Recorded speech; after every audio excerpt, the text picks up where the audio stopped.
Inside Blitz Week 1 with Ron and Ted. We appreciate all the new subscribers. We passed 1,000 in a matter of no time and very grateful. Let's get right into it. Ted from Sports USA is going to be with us every Friday, and he has the inside scoop because he's working the games. So, Ted, tell us what you do each week and tell us what we're going to be doing on Fridays. Yeah, we got the Sports USA doubleheader preview, and this week it's going to be Pittsburgh at Cincinnati first, which is at 12:30 p.m. Eastern Time, 9:30 in the morning Pacific, on many stations around the country. Check your local listings. Also, I believe you'll be able to hear my pregame show at that same time, leading into the broadcast of the game at sportsusa.live online. So, yeah, we'll talk about those two games. The second game of the doubleheader is the Raiders at the Chargers. And then, of course, we want to get a little bit into last night's game just because our season is underway. What an unbelievable start for the Buffalo Bills. They looked all world, and the Rams looked all average at best. But again, only one game. It's already overreaction Friday, isn't it, Ryan? It's definitely that. Game couldn't have scripted any more accurate to what I had said to start the season. We had a couple of videos on that. The Rams rested everybody and it showed. They weren't ready to handle this type of offense. I think the Rams will regroup. That's the purpose of starting on a Thursday. You get 10 days to get organized. You get Allen Robinson integrated into the offense. You figure out that the safeties need to contain and not let people go over the top. The Rams looked a little bit discombobulated last night. A little? You're being a little generous. But that was expected by me. And Josh Allen and the Buffalo offense looked just fine. The pass rush, we knew it was going to ramp up with Von Miller to begin with. They also had drafted 3 or 4 guys in the last 2 years that were going to ramp it up anyway. 7 sacks last night. What am I missing, Chris? Well, I kind of threw it out before the game on Twitter that sometimes the best games that you can deal with are it's better to leave a winner on the table than to add a loser. And the sharp action kind of came in on the Rams and brought it down to 2 briefly. And I kind of thought that the line was off. It just smelled funny. So I just decided to stay off the game. So I feel like a winner. I'm on record as saying that I'm not necessarily a believer in Buffalo. That, I'm looking wrong there so far, but I'm not going to overreact. I believe they went 0-6 last year on 1-score games. Hey, it's easy to win in a blowout. What happens if the game is close? So there's a lot of games left to be played. I think you summed it up well, Ron, that you can only take so much out of this, and that the lack of preseason participation really affected them in this game. And it's really a lost opportunity for the Rams to get a victory at home, unfortunately. But I haven't changed my opinion on either team. I want to see another game played. The Rams play Atlanta. Line's currently 13. I expect that to drop as you'll see it under 10 if Atlanta beats New Orleans somehow. So something to look at there. Yeah, one of the things that I thought of after the game, because it's what I've done for 100 years, is what would be one of the first questions I wanted to ask the coach and also the quarterback of the Rams. And it would have been fascinating because just what Ron and I had been talking about for years. Okay, you didn't play anybody in the preseason. Nobody, right? So how does that affect your game one? Well, I'm thinking I would have asked that to Coach McVay, and he probably would have said, Ted, it didn't hurt us the last 5 years. I've never lost a game one. It's true. So, it's interesting how you look at that, right? Yeah, but they didn't play a quality opponent like That's Buffalo. The last 2 years, they played teams that also rested their players. Okay. The bottom line here is, and we talked about it in last week's video, the Rams look to me like a 9-8 team with their current roster. And that's what they were. It didn't surprise me that Buffalo was better, and I thank them for it. Yeah, the offensive line is still an issue that we had discussed earlier in the week as well for the Rams. They had Joe Noteboom, who was hot and cold and mostly cold. is a whole new left tackle. Andrew Whitworth is now just in the history books wearing his big fat Super Bowl ring, which he earned big time. But they got issues there on the O-line. Not so sure about their pass rush because outside, how good is the Buffalo O-line? Well, Aaron Donald looked great because he is Aaron Donald, but the rest of them did nothing almost all night long. So there's some issues there to look at. And Allen Robinson, one target to Matthew Stafford, who looked like Matthew Stafford. He's great for a couple minutes, and then who is that guy? Well, they played the defense didn't really allow them to get open, so they weren't organized enough there. And let's not forget, Ramsey gave up a perfect quarterback passing percentage. I've never even heard somebody mention that, but I saw somebody tweet it out. Just ridiculous. It just burned 6 times or 7 times for big yards. On that note, let's leave last night's news and let's look ahead to Sunday. And Ted, introduce us to what your process is when you're working each of these games on the weekend and lead us into Pittsburgh, Cincinnati. Okay, normally what I get is an interview from both teams. The Pittsburgh Steelers weren't so kind this week. They, for whatever reason, didn't get back to us, so I didn't get an interview from them. I did get Tyler Boyd for about 5 minutes. We'll air a few minutes of that in just a moment or so. Tyler Boyd, who had, I think, 5 catches. He tied for the best for Cincinnati in the Super Bowl. He's been on the team for a few. He's been sort of one of my regulars. Every year he comes on with us, which is a nice thing. I like what he said to me about, and I asked him, and we'll get that in a moment, about a potential Super Bowl hangover. That's one thought. Another thing is he mentioned how tight-knit that the Bengals are coming into the season, that he's not concerned about any of that. And that's one of the things I mentioned a couple of days ago, that I like the fact that maybe they're just a young team. They got in ahead of where everybody expected to get to the Super Bowl last year, and maybe that won't affect them as much. The expectations aren't ridiculous. They are, hey, we're still a growth in process, and we're pretty damn good with a great quarterback. Let's play that clip now. First of all, describe the experience of playing in the Super Bowl. You had 5 catches, 48 yards, and you guys were not expected to get there. What was that like? Oh, it was probably the best experience I ever had in terms of me playing football. You know, it was a great experience, and then the atmosphere playing in it was by far my best. You know, but just being able to get there and trying to win it, you know, was the ultimate goal, and we came up short, but I'm pretty sure we had the team to make it back. Well, I'm sure you've heard the term Super Bowl hangover. That's been an issue for runner-up teams for a long time. You guys talked about that at all and how you might avoid that? No, we never discussed that. So no concern then in your mind, huh? Nah, because like I said, them other teams who made it the first time and never made it back wasn't a connected team, and we have a connected team here. How about 11 times you've taken on the Steelers, but it's the first time you open the season against each other? How about that divisional rivalry? What's it like? Our whole division. Oh, we lost the audio. Yeah, I guess we're just a little bit short there. Sorry about that. Okay. Go ahead and wrap up what else we're missing on that. Yeah, well, and I asked him about the fact that he's played the Steelers 11 times in his career so far with the Bengals, but it's the first time they've ever opened the season against each other. Bizarre connection there. And Tyler's he's a Pittsburgh native, so he's sort of really extra geeked about this. Just the fact that there'll be a lot of friends and family coming over, whether they root for him or against him because they're actually Steelers fans.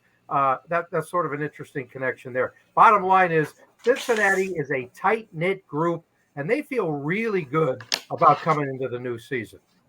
Ron, what are your thoughts on Pittsburgh, Cincinnati? Do you have any action on it? You see any value left in that game? I agree with love the soundbite because Tyler Boyd, when he came into Cincinnati, they were at square one. He was their number 1 wide receiver. Then they add T. Higgins. He's their number 1. Then he becomes the number 2. Now they have Chase from last year. Now Tyler Boyd is the number 3 receiver. So this is one of the deepest receiving groups. And Joe Burrow is Joe Burrow. That's one of the I things got a we little asked about, tidbit. by the way, Ron. I did ask him about the receivers room, and that got cut off. And we talked about how deep it is. Yeah, it's a great room. That's their strength, obviously. Their offensive line will be a liability. This little tidbit, this is the 8th straight year that Pittsburgh opens the season on the road. Wow. Now, I don't know why the NFL can't fix that. I know that a team coached by Mike Tomlin can handle it, but why do they have to handle it? I do have some action on this game. It's not just because it's a Super Bowl hangover or whatever. It's that Cincinnati is another team, we mentioned the Rams, that played more like a 9-8 team with perfect health last year. We saw what happened with Kansas City last year. That offensive line needed time to gel. Cincinnati's going to have at least 3 new offensive line starters. The secondary is not perfect. We know what Tomlin said in the offseason. It's time to get a mobile quarterback in here because that's what the NFL is going to. These teams know each other well. They play tight games. You're talking about 7-point spread. I'm not necessarily predicting Pittsburgh will win, but I definitely see a typical AFC North battle that goes tooth and nail. And I think it's going to be interesting. I think it's going to be competitive. I think the points are too high. Chris? Yeah. And go ahead. I don't want to repeat too much from our previous videos, but I think we agreed that Cincinnati may very well be a better team this year, but could still finish in last place in that division. It's just a wild division this year. I'm right with you, Ron. I took +7 early in the summer. I still like +6.5 where it sits now. It dipped down to 6 a little bit, and it seems to have bounced back up a little bit at some places. So kind of goofy line reaction on there. I'm not entirely sure which way that game's going to go, but I think Pittsburgh's going to get some support. I like the mobile quarterback. I like the fact that he can throw deep, he can run. It adds a whole new perspective for Pittsburgh that they did not have with Noodle Arm Roethlisberger last year. So they're going to be better there. They're going to have one of the best defenses in the league. And I don't necessarily expect a Cincinnati hangover game 1, but I just think Pittsburgh can play well enough to stay within that 6.5 current line. Yeah, and nobody's talking about the fact that Joe Burrow has been he was hospitalized with a surgery earlier, was an appendectomy, right? Not that it's going to affect him physically, but he didn't do anything either all training camp. So, that's the kind of thing where, okay, well, one game makes sense that he would need some little time to get that feel back. It's no different than what we talked about with the Rams. Pittsburgh's done well out of the gate on the road, as far as I can recall. I mean, they had a big win last year, so I expect them to be fully prepared. And if any of the two teams are not, it's certainly going to be the Bengals. Go ahead, Ron. Yeah, I think the most surprising result to me would be a blowout Cincinnati win. We see a lot of weird week 1 outcomes. We're going to see some in games that we don't think are going to be that way.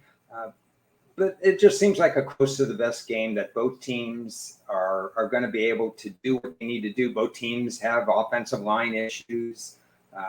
The one area that would concern me for Pittsburgh is they have to stop the wide receiver drops. They've led the league the last 2 years in drop passes. I think you got to take advantage of the opportunities when you get them. Cincinnati's pass defense is not that great. It's going to be in the mid to high 60s. But if you're dropping passes, that's a free ride for the Bengals. Well, Juju's not there anymore, so he won't drop any. Okay. Ted, Chargers Raiders. This is a game that I'm kind of waffling back and forth on. What work did you do on this game? What information can you share with us?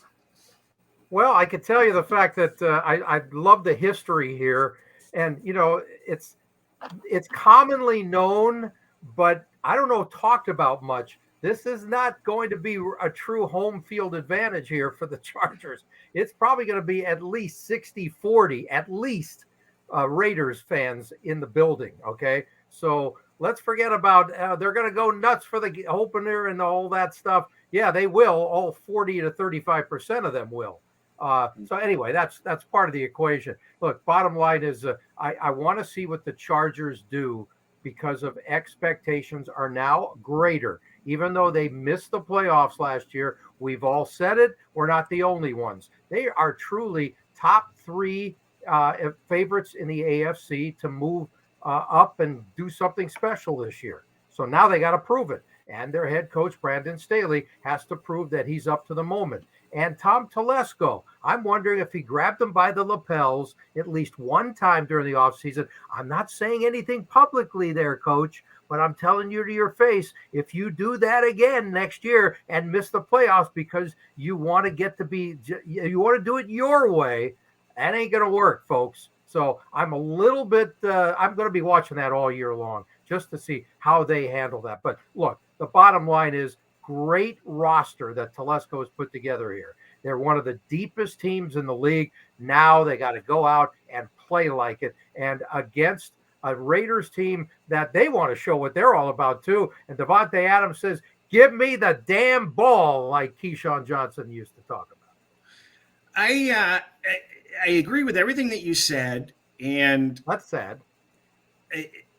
I actually thought this line was pretty stupid originally, and I thought it should be much higher with the Chargers. And subsequently, I've been hearing some good arguments going the other way regarding the matchups, the home, the lack of home field. As Ron, I'm sure, is going to point out, their special teams don't seem corrected so far in preseason. This is a game that I kind of toyed with. When it hit a 3, I was shocked. I mean, it opened 4, went down to 3. It's kind of hovering at it's back up to 3.5 finally. But I just thought 3 was insanity. But it really isn't. Ron, what are your thoughts on the matchups between these two teams? And do you see an edge with either side at this point? First of all, based on my power numbers, the line is completely accurate. It needs to be 3.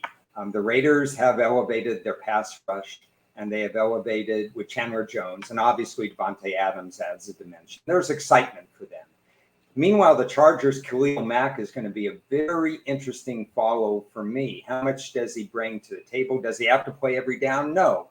But I'd like to see the Chargers ramp up the pass rush. It's been an area where they don't seem to scheme that way. They seem to lay back a little. And considering how strong their secondary is, there's no reason to lay back. They should be a little bit more aggressive. Now, here's my take that a lot of people will disagree with. But I like this. When you have revenge the first week of the season, from the very last game of the regular season, from the very last second of the regular season, that absolutely crushed the team that didn't make the playoffs because of the last kick, and it's a standalone game in prime time, it matters to me. If this game is week 6 and it's Sunday afternoon, played at Charger Stadium with 11 Charger fans, revenge carries 0 meaning to me, absolutely none. But if it's ever going to carry a meaning, it's going to be right now. And Justin Herbert is too good a quarterback against that secondary, which is not that good for the Raiders. I understand the line is correct and so on. But I think it would be a terrible situation for the Chargers if they lost the game. And it would be doubly terrible if they lost it because they had a kick blocked or a punt return or one of those kinds of things. Not again. But I mean, on a level playing field, Game 1, standalone one Monday night, my lean and take would be the Chargers. Do you have a concern with the defensive line stopping the run for the Chargers this season? It was bad last year. I will grant you that. The problem with the Raiders is they have a pretty poor offensive line. Their number 1 draft pick from last year isn't even on the team anymore. They axed him. They basically have 1 left tackle and that's it. And the other issue for the Raiders is Jacobs I think that's his name. He's kind of slowed down as a running back. So it's going to be up to McDaniel, who probably brings a little bit more uncertainty to their play calling, which is a good thing for the Raiders. That would concern me a little. But in terms of power running team, I have to see it to believe it, because the Raiders have tended to regress in that area. But you're right, the Chargers, not a great team defending the run. Yeah, and maybe they won't need to be, because just the fact that so many phenomenal, that just as deep a receiving core as there is out there, you can mix and match however you want to do that and move guys around. You might even find one of them being sort of Deebo Samuel-like if there's no running game, but they'll figure that out down the road. Yeah. Well, we talked for 10 minutes on this game. Who's got a pick? What do you guys think? Well, you know what? I tend to agree about the revenge factor. I give an edge to the Chargers. They're a better team. They should come out flying in this game. There's no excuse not to be. And I don't care how many Devontae Adams are on that squad offensively. This should be a really good defensive team for Los Angeles Chargers, and I'm going to give them the edge. And I will do the same. I think the secondary is a difference. The Chargers have the better secondary. It's clear between the Raiders and the Chargers. They're both dynamic quarterbacks. Every quarterback in the AFC West is outstanding. So, you could pick Carr, you could pick Herbert, whatever the case may be. But one of them is going to throw against a secondary that's not as good as the other. Now, how about new coach first week, too, for Las Vegas? That's been always an issue that has come up in our discussions for years and years. And we don't know what Josh McDaniel is going to do here. He's had some issues in the past. He's supposedly the new Frankenstein son, rebuilt. So we'll find out, right? He's earned the right. That's all I doubt. can say. And then we'll go from there. Would it shock me if the Raiders won? It wouldn't shock me, but it would disappoint me if the Chargers lost, if that makes any sense. Well, I don't think anybody can be shocked by any result week one in the NFL, as far as I'm concerned. Good point. And I'm not going to give a pick, but I'm going to give some information that's more valuable than a pick. And that is, I'm going to repeat a tweet that I sent out. 40% of people that fund offshores have lost their deposits by the end of the first week in October. That's straight from the horse's mouth from one of the biggest sports books. It's something to consider. And a game like this reminds me of, I do want to bet the Chargers, but I'd rather leave a winner on the table than add a loser. And there's nothing worse than getting out of the gate on a losing note. So don't feel compelled that you have to put a wager on any of these games. I don't have a single NCAA wager. I didn't bet until week 3 last year. And I finished with a phenomenal record. Probably won't repeat it this year, but it just goes to show you, sit back, don't bury yourself in a hole out of the gate, because that's a miserable feeling to start off that way. Sit back, watch, get your toes in the water, and feel things out. I can't recommend that highly enough, and that's better than any pick I can give you. And do you guys agree that week one is more about, I'm looking for value than what my opinion is? Because your opinion is totally up in the air, because there's nothing to truly base it on. Not nothing, but you know what I'm saying. There's no data to base it on yet. It's a whole new season. So you got value in your head. That's great. But just to make a play, that would be more for fun than for seriousness, if you know what I mean. I would agree and disagree. Yeah. I mean, you can't, like we've been saying, any result is possible week one. But if you've done the work, I don't want to throw away my week one college results, because I don't know, Chris, what's the fastest you've been axed from a offshore sports book? Because I was axed yesterday from one. And I think it had to do with some of the college plays that I made early and some NFL plays. So I'm down one particular sports book because I thought there was value early in the year. But if you don't think you have value or you want to wait, that's fine to wait. I'm just saying there are two different approaches. If you think you have value based on your numbers, go with it. If you don't think you have value, don't bet week one just because it's week one. Yeah. Well, and I think your case is different because you're doing the NCAA work in May. 98% of the people watching aren't doing the same work. So to those people, like in your situation, Ron, there's value. But for the people that haven't done the work and need to catch their footing, don't believe anything anybody tells you. Don't blindly follow. Sit back, get your bearings together. Yeah, and not only that, but I'm curious what both of you think. My comments were more about the NFL and had nothing to do with college. And I think there is a difference there when it comes to week one. You guys have your own opinions. Yeah, there's a difference, but then there's also value sometimes in the NFL. When I took Buffalo, they were +1. That was in May. The line was +1 and even for a long time. Right. Well, that's why I said I used the term looking for value is more important in week one than I got the strong opinion how great we're going to be this year, because you really don't know yet. Let's exit this video with what game or games are you most interested in, and which game or games are you least interested in? Start with you, Ted. Okay. I got 2 games, and I just think New England, Miami is a fascinating game to start the year. I'm not really sure where the Patriots are coming from. All the talk about how there is no true offensive coordinator on that team. You know the guy pretty well from Detroit, he's still got a pencil stuck in his head and trying to figure out how to run an offense. I mean, who knows how that's going to work out? And, just the fact that they are just a little discombobulated coming out of training camp in that way. And then you got Belichick sending them down there on Tuesday to go test out the heat and humidity in Florida. I mean, there's just some weird factors about it. So I'm really curious. And then I really want to see what Tua does with Tyreek Hill and his new weapons out there, just to see what that's all about. So I love that matchup. And the other one is the Sunday nighter now with the Dallas against Tampa Bay, with 2 offensive lines that if they put their best guys together for an all-star game between the two, it still wouldn't be a very good offensive line. So I don't know. I mean, that's an interesting matchup to me. Ron, what are your top games that you're going to keep an eye on, and what are the least interesting games for you? I'll give you one of each, but I'm going to echo Ted. I'm not going to pick another one. New England, Miami for a different reason. Miami transformed their entire offense.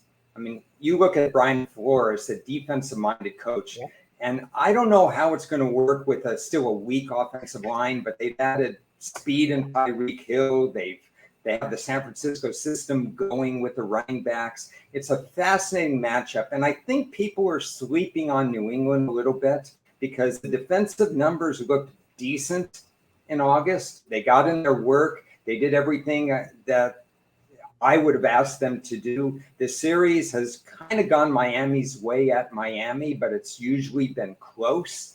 So I'm fascinated by what happens in this particular matchup, primarily because New England still bothers me that they lack speed. And the game is really becoming a faster paced game, and Buffalo exposed New England. So I'm really curious how New England handles Miami's speed. It's not necessarily from a wagering standpoint, but I want to learn from this game. That's the game I'm looking at. And I really have no interest in watching Baltimore and the Jets.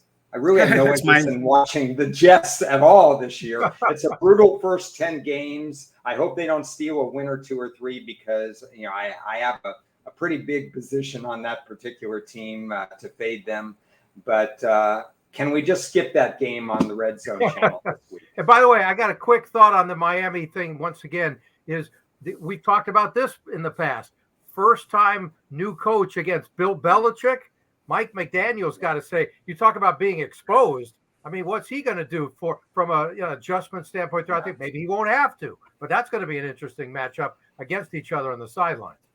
I think it's undeniable that is certainly probably the most interesting game because we don't know enough about either team at this point. And, they already came out today saying, well, if the offense sputters, we'll go back to the Alabama offense. And there's just so much news coming out of New England, and it's all bad. And I think we've been around. This isn't our first rodeo, and it can't be that bad. So we're all interested to see whether New England shows up. We're all interested to see when Miami starts to go because, Tua on short yardage, he's pretty accurate, and that's all he needs to be. He doesn't have to throw downfield with the weapons he has. So it just fascinating stories if you really are following these teams. And Baltimore and the Jets, I just tweeted out before the show, somebody asked me a question about it. I go, I got to admit, I don't care. It's like there's nothing to be gleaned about that game unless Jackson gets injured. And the only positive there is Jackson's, they didn't work out the contract. And I think that makes Ron and I's Baltimore futures even more valuable because Jackson playing under a contract, you'd have to imagine you're getting your best effort. But there's a lot of interesting games this week. We want to see what happens with New Orleans. We want to see what happens with Cleveland and Cincinnati. Philadelphia, Detroit, that could be a real dud or that could be really interesting. Detroit, unfortunately, has a handful of injury concerns coming in. We don't know who's going to play for now. So that's why the line moved up to 4.5. Yeah, and Green Bay Mini is an interesting game too. Exactly. That was my last game. That it already stands out in the division, and we have no idea about the Packers offense. None. No. And very important game for Minnesota. Very important game. I think Randall Cobb's going to be the go-to guy in that game. And as I heard on another show, is Lazard their number one receiver at the moment?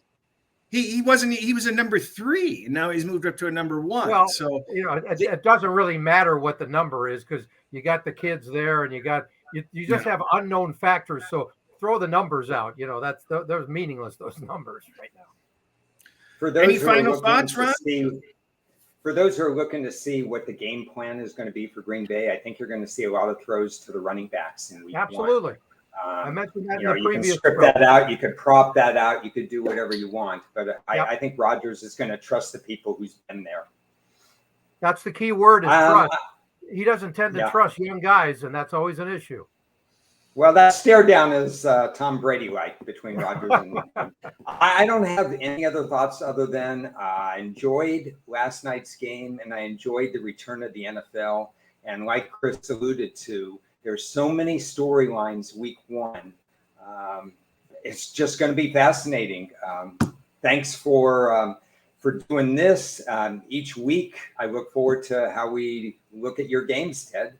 Yeah, me too. Hopefully I'll have at least 2 interviews, if not 3 or 4 next week. Hey, I also have a book out, Touching Greatness, on Amazon. Thank you very much, Chris.